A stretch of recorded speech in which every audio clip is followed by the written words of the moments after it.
My father's voice cut through the celebration like a knife through silk. Everyone stopped talking.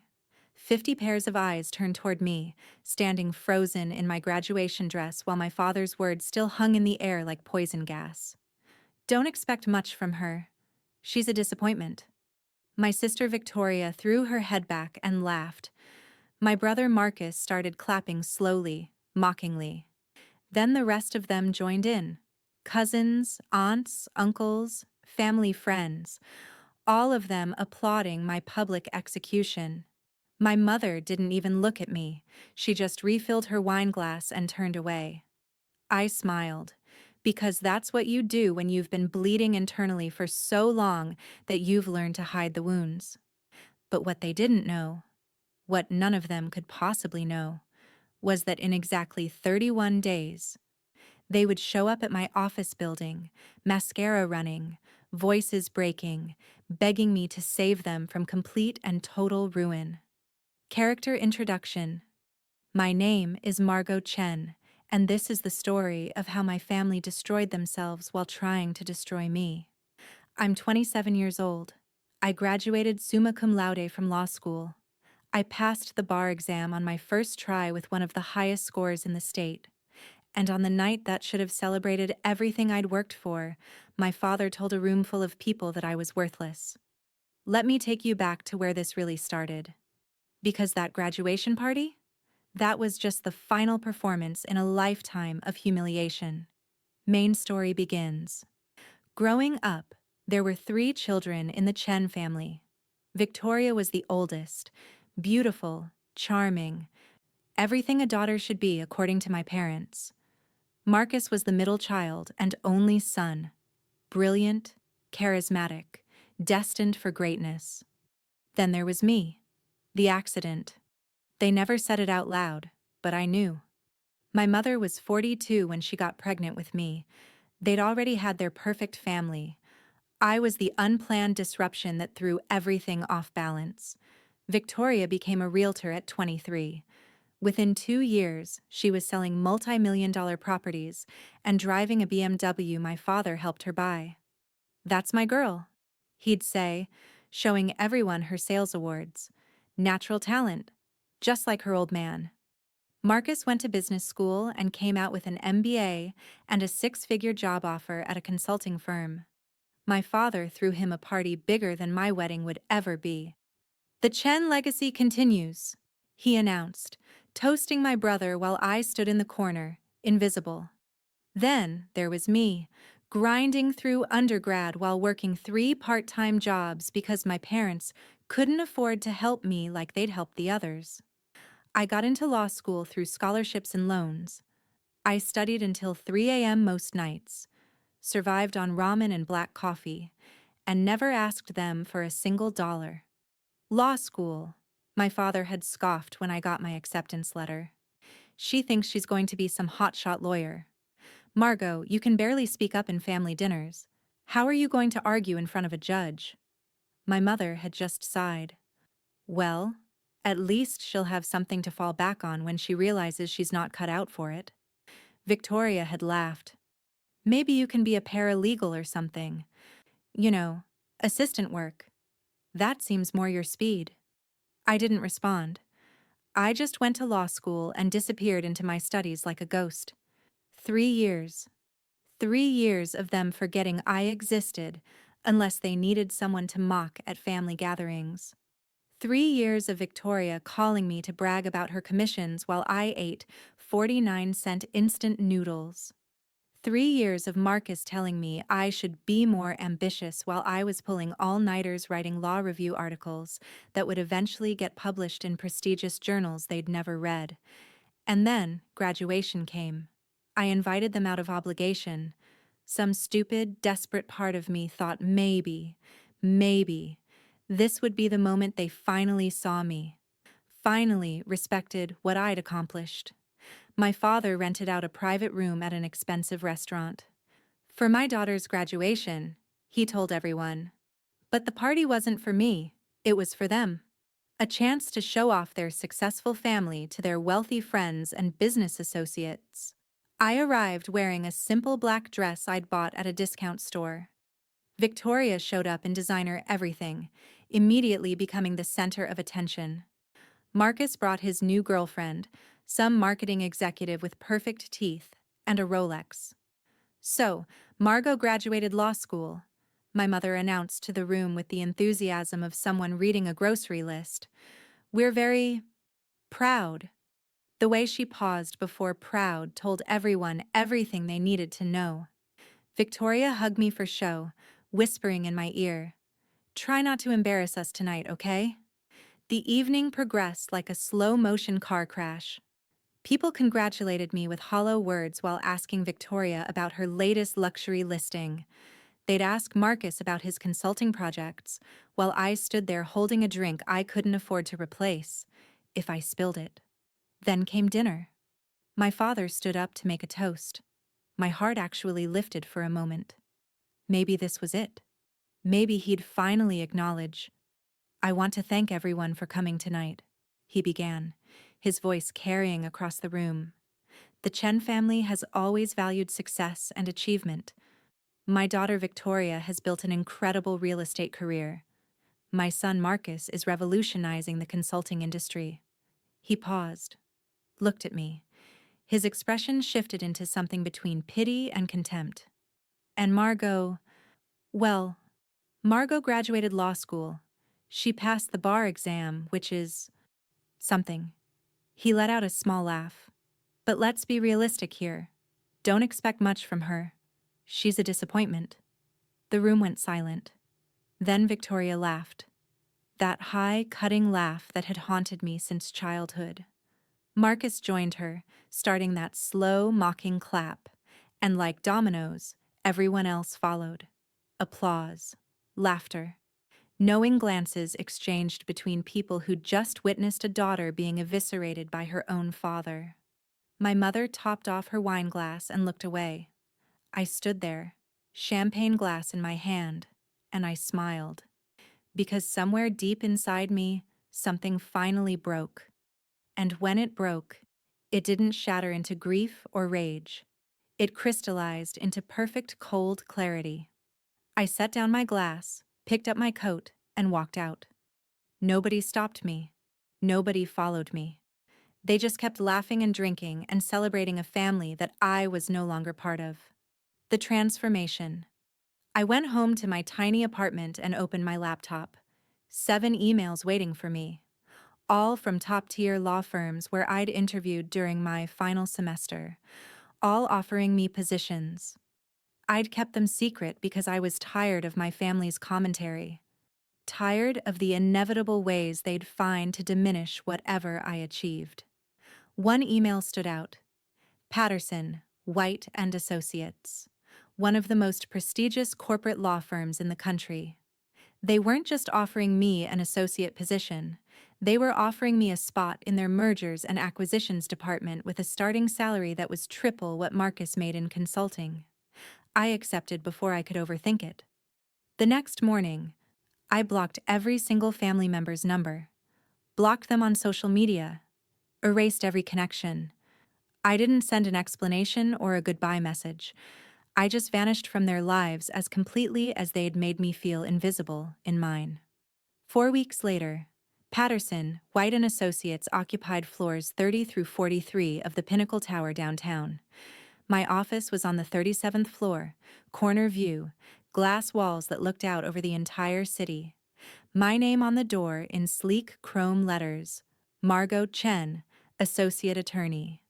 I was good at my job. Better than good.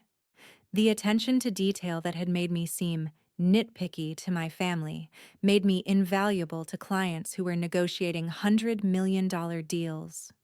The quiet observation skills that had made me forgettable at family gatherings made me lethal in conference rooms where I could read every subtle tell and weakness. Within 3 weeks, I'd closed 2 major acquisitions. The senior partners were taking notice. My salary was already absurd, and they'd hinted at early partnership track possibilities. I bought myself a new wardrobe. Nothing flashy. I wasn't Victoria, but expensive, well-tailored pieces that made me look like exactly what I was.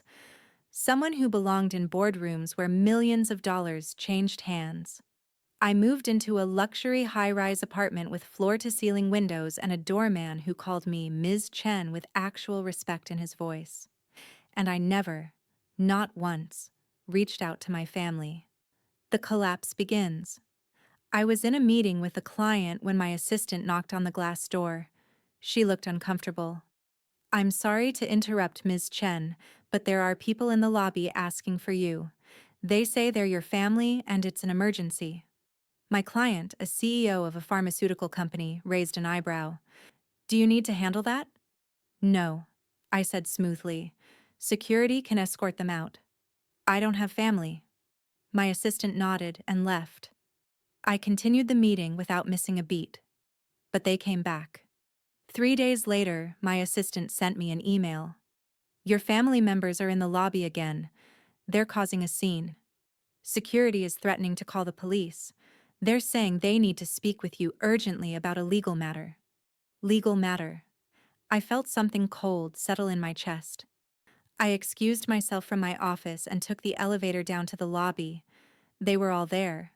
My father, looking 10 years older than I remembered. My mother, makeup smeared, hands shaking. Victoria, designer outfit wrinkled, mascara running down her face. Marcus, usually so polished, now unshaven and desperate-eyed. The building security guard stood between them and the elevators, one hand on his radio. I walked up slowly, my heels clicking against the marble floor. Victoria saw me first, her face crumpled. "Margot! Oh my God, Margot, please!" "Ms. Chen," the security guard said. "Do you know these people?" "No," I said calmly. "I've never seen them before in my life." My father made a sound like a dying animal. "Margot, please. We need your help. We need security," I said, not looking at any of them. "Remove them from the building. If they come back, file a restraining order." "You're our only hope," Marcus screamed as the guard moved toward them. "Margot, please! We're going to lose everything." I turned and walked back to the elevator. Pressed the button. Waited. Behind me, my mother was sobbing. "We're sorry. We're so sorry. Please, you don't understand." The elevator doors opened. I stepped inside, turned around. Victoria dropped to her knees on the marble floor. "Please, we need your help. You're our only hope." The elevator doors closed on their desperate faces. The revelation. That night, I did what any good lawyer does. I investigated. It took me 3 hours and a few phone calls to colleagues in other practice areas to piece together the full picture. My father's business, the commercial real estate development company he'd built his entire identity around, was being sued. Multiple lawsuits, actually. Fraud, embezzlement, breach of contract, environmental violations. The charges were serious and extensive, filed by former business partners and investors he'd screwed over during years of shady deals. Victoria was being sued by 3 different clients for misrepresentation and fraud. Apparently, she'd been lying about property values, hiding structural issues, forging inspection reports. The lawsuits totaled over $7 million. Marcus's consulting firm had collapsed spectacularly. He'd been fired for falsifying client data and was now facing both civil suits and potential criminal charges for corporate fraud. My mother, who'd never worked a day in her life, was looking at losing the house, the cars, everything, because all their assets were tied up in my father's company and subject to seizure. They were drowning. And they'd come to me because somewhere in their desperate research, they'd discovered that I wasn't just some nobody who barely passed the bar. I was one of the fastest rising attorneys at one of the most powerful firms in the state. I had connections, resources, and expertise in exactly the kind of corporate law they needed. I was their only hope, and they'd spent my entire life making sure I knew I was worthless. The second encounter, they showed up at my apartment building 2 days later. The doorman called up. "Ms. Chen, There's a group of people here claiming to be your family. They're insisting they need to speak with you. Should I send them away? Send them up, I said. I heard the surprise in his voice. Are you sure, Ms. Chen? Send them up. I poured myself a glass of wine and waited by the floor-to-ceiling windows overlooking the city. Below, people looked like ants. From up here, everyone looked small and insignificant. The knock came. I didn't hurry. I let them wait. Let them sweat. When I finally opened the door, they all started talking at once. Margot, thank God. We need to explain. Please, if you just listen. Get inside, I said. Quietly. I have neighbors who value their peace. They filed in like prisoners approaching a judge.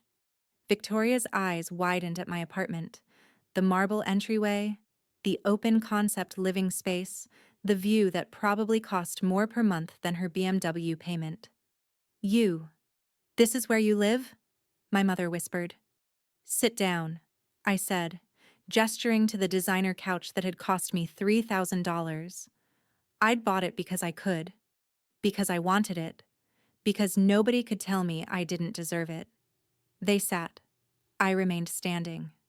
You have 5 minutes to explain why I shouldn't call security and have you permanently banned from this building. My father cleared his throat. He looked broken. Actually broken. The man who'd called me a disappointment in front of 50 people now looked like a hollow shell. Margot, sweetheart, we made mistakes. 4 minutes and 40 seconds. Victoria leaned forward, desperation making her voice crack. We're being sued, all of us. Dad's company, my real estate career, Marcus's consulting firm. It's all falling apart. The lawyers we consulted said the cases are bad. Really bad. We could lose everything. The house, our savings, our reputations. And you want me to fix it, I said flatly. You're one of the best corporate attorneys in the city, Marcus said. He'd clearly done his research. We found articles about the cases you've won, the acquisitions you've handled. You work with major corporations, navigate complex legal situations. The Chen family has always valued success and achievement, I said, echoing my father's words from that night. Oh, wait. That was Victoria and Marcus. I'm just the disappointment, remember? My mother started crying. Real tears this time, not the performative ones she'd used at family events. We're sorry. We're so sorry. We treated you terribly. We know that. But please, you're our daughter, our sister. Family has to help family. I laughed. Actually laughed. It came out cold and sharp. Family? Is that what you called it when Dad announced to everyone that I was a disappointment? When you all applauded? Was that family? We were drunk, Victoria said desperately. We didn't mean... You meant every word. You've meant every dismissive comment, every comparison, every time you made me feel like I was nothing. You meant all of it. Margot, please, my father said, and for the first time in my life, I heard him beg. I'm asking you to help us. I'm begging you. We'll lose everything. Your mother will be homeless. Your sister's career is destroyed. Your brother could go to prison. My brother, I repeated. My sister. My mother. My father. Tell me something. When I was working 3 jobs to put myself through undergrad, where was my family? When I was studying until 3 a.m. while you all slept in your comfortable beds, where was my family? When I graduated law school and you threw a party that celebrated everyone except me, where was my family? Silence. I asked you a question. Where was my family? We're here now, my mother whispered. No, you're here because you need something. You're here because you're desperate. You're here because I'm your last option. But you're not here because you care about me. You're not here because you love me. You're here because I'm useful. That's not true, Victoria sobbed. We love you. Do you? I walked closer to her. She flinched. Tell me, Victoria, when's my birthday? She opened her mouth, closed it, looked panicked. You don't know, do you? We shared the same house for 18 years and you don't know when your sister was born. I turned to Marcus. What was my major in undergrad? He stared at me blankly. Dad, what's my favorite color? Mom, what's my middle name? I waited. No answers? But you want me to believe you love me? You want me to sacrifice my time, my reputation, my resources to save you from the consequences of your own corruption and incompetence? We'll pay you, my father said desperately. Whatever your rate is. You can't afford me. My hourly rate is $800. A case this complex would cost you hundreds of thousands of dollars. You don't have that kind of money. That's why you're here begging instead of hiring someone. Then do it for family, my mother pleaded. There it is again. Family. The same family that made me feel worthless for 27 years. The same family that celebrated my humiliation. The same family that never, not once, believed I could amount to anything. I walked back to the window. The city lights sparkled below me like diamonds. My city. My success. My life that I'd built from nothing while they'd tried to grind me into dust. Here's what's going to happen, I said without turning around. You're going to leave my apartment. You're going to leave this building. And you're never going to contact me again. Margot, no. I'm not finished. I turned to face them. You're going to face your lawsuits alone. You're going to lose your house, your cars, your reputations, everything you've built on lies and cruelty and other people's pain. And you're going to remember that the daughter you called a disappointment was the only one who could have saved you. You can't do this to us, Marcus said, anger finally breaking through his desperation. You can't just abandon family. I can't? I smiled. Watch me, because that's exactly what you did to me. Every single day of my life, you abandoned me emotionally, financially, in every way that mattered. The only difference is, I survived. I thrived. And you? You destroyed yourselves. Victoria stood up, her voice turning sharp and familiar. We made you who you are. We pushed you to be better. No. You tried to break me. And you almost succeeded. But I rebuilt myself into someone you can't even comprehend. Someone who doesn't need your approval or your love or your validation. Someone who's worth more than all of you combined. My father stood too, his voice hardening into that old authoritative tone. You owe us. We raised you, fed you, clothed you. The bare minimum required by law. Congratulations. You met the lowest possible standard of parenting, and now you want a medal. I walked to the door and opened it. Get out. We'll lose everything, my mother whispered. Good. Maybe you'll finally understand what it feels like to be me. They didn't move. They just sat there, disbelief and horror spreading across their faces as they realized I meant every word. Security, I said into my phone. I need an escort in apartment 3704. That got them moving. They stumbled toward the door, broken and desperate, and finally understanding what it meant to be powerless. Victoria stopped in front of me. You'll regret this. When we're gone and you're alone, you'll regret. I've been alone my entire life. The difference is now I choose it. I choose peace. I choose success. I choose freedom from people who made me hate myself just so they could feel superior. She walked out. Marcus followed, not even looking at me. My mother paused. I'm sorry, she whispered. I'm truly sorry. I don't accept your apology, because you're not sorry you hurt me. You're sorry I won't save you. There's a difference. My father was last. He stood in the doorway and looked at me with something like understanding. You've become hard, he said. No, I replied. I've become strong. There's a difference. You just never cared enough to learn it. I closed the door on his face. Aftermath. The security guard called up 10 minutes later. They've left the building, Ms. Chen. I've added them to the permanent restricted list. Thank you, James. Are you all right, Ms. Chen? I looked around my apartment, my beautiful, expensive, carefully curated sanctuary, my space, my success, my life that I'd built from the ashes of their cruelty. I'm perfect, I said, and I meant it.